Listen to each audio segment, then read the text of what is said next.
Meron akong kwento. Isang matandang Ilocano daw naman. Nung sumali daw siya sa paligsahan, takbuhan pabilisan ng takbo. Nanalo ngayon. Malaki ang premyo.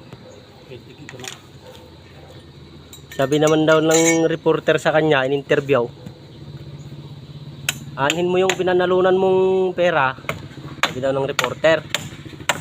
Ilocano naman, hindi ganong marunong sa Tagalog. Sabi daw niya, sumagot ibibili ko ng daga. Bibili ko ng daga, sabi daw ng Ilocano. Pinanaluan mo. Ano yung pinanalunan mong pera? Ibibili ko ng daga. Ngayon nagtaka raw yung reporter. Anhin mo ba yung daga? Sabi raw ng reporter. Tatalunin ka. Tatalunin ka. Sasali ka pa ba sa susunod? Sabi daw ng reporter sabi daw naman niya, depende sa aking pigsa, sabi niya. Ngayon, nagtawag daw ng interpreter yung reporter kasi hindi sila magkaintindihan kung ano daw yung bakit niya tatalunin yung daga at saka anin niya yung bakit siya bibili ng daga tatalunin niya. Nagtawag daw sila ng interpreter kaya na yun, naintindihan na rin daw ng reporter. Ay yung daga ibig sabihin daw lupa. At saka yung tatalunin yung sasakahin.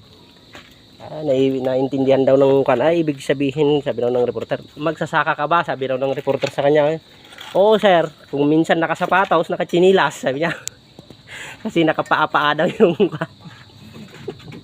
Ilocano matanda. Magsasaka ka ba? Sabi daw ng nagpagkaintindi naman ng Ilocano, nakapaa.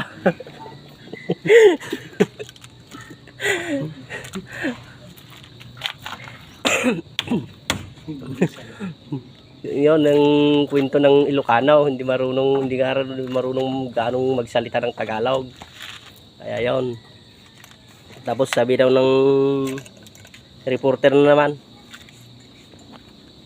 marunong ka bang umawit? Sabi daw sa kanya, oo, nag-aawit ako ng irik at palay na kinaban-kaban. Sabi daw ng Ilocano na naman.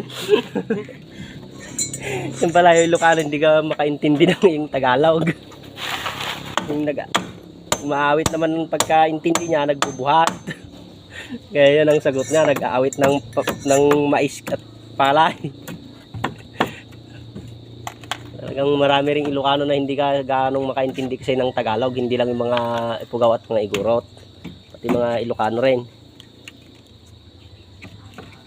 Yan, salamat po sa panonood, hanggang sa susunod na naman po.